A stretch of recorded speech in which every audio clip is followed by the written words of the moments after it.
कराची खां सूबाई घरू वज़ीर ज़ियाउल हसन लंजार पारां CPLC जो दौरो।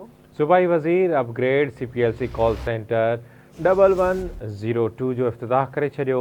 CPLC चीफ पारां ॾोहनि ऐं खयल क़दमनि जे हवाले सां घरू वज़ीर खे ब्रीफिंग ॾिनी वई। अपडेट ॾेई रहिया आहियूं। CPLC खे बहितर ऐं असराइतो बणाइण लाइ अपग्रेड कयो वञे। सूबाई घरू वज़ीर जोड़ो चवण आहे, असां हर मुमकिन सहकार लाइ तैयार आहियूं।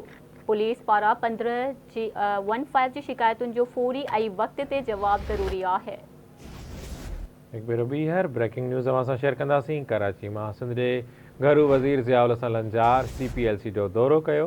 सूबाई वज़ीर अपग्रेड CPLC कॉल सेंटर 1102 जो बि इफ्तिताह करे छॾियो। CPLC जे चीफ ॾोहनि ऐं खयल क़दमनि जे हवाले सां सूबाई घरू वज़ीर खे ब्रीफिंग ॾिनी।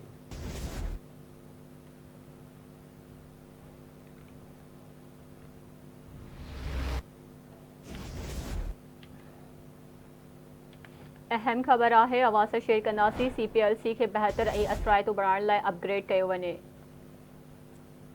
तफ़सील मालूम कंदासीं आमिर सुप्रो खां। जी घड़ा तफ़सील आहिनि।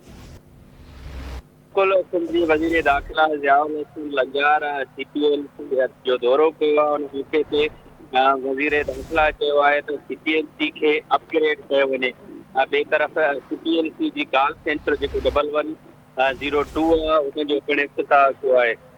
वज़ीर दाख़िला चयो आहे तमामु जेके वसाइल आहिनि उहे दरकार आणे करे हिनखे अपग्रेड कयो वञे। हर मुमकिन ऐं सपोर्ट जेकॾहिं तावन जी ज़रूरत आहे त कई वेंदी, पर हुनखे अपग्रेड कयो वञे। ॿिए तरफ़ IG सिंध खे पिणु हिदायतूं कयूं आहिनि त पुलिस लाइन ऐं जुलूस रूट रस्तनि तोड़े ॿियूं जेकियूं जॻहियूं आहिनि उन्हनि जे हवाले सां सिफ़ारिशात मोकिले त जीअं उन्हनि ते वधीक कमु कयो थो वञे। ॿी तरफ़ सिफ़ारिशात में इहो बि चयो वियो आहे त बजट जी जेकी मंज़ूरी आहे उहा बि हिकु उनजे लाइ बि क़दम खयां वेंदा। पुलिस मनफाए जी शिकायत ते बि फौरी मुस्बत रिस्पांस ॾे, इहो चवणु आहे वज़ीर दाख़िला जो। वज़ीर दाख़िला इहो बि चयो आहे त सेफ सिटी प्रोजेक्ट जेको सिंध कराची खे ज़रूरत आहे उन में जराइम पेशा जेके माण्हू आहिनि उन्हनि ख़िलाफ़ टेक्निकली जेके कामयाबियूं आहिनि उहे बि मिली सघनि।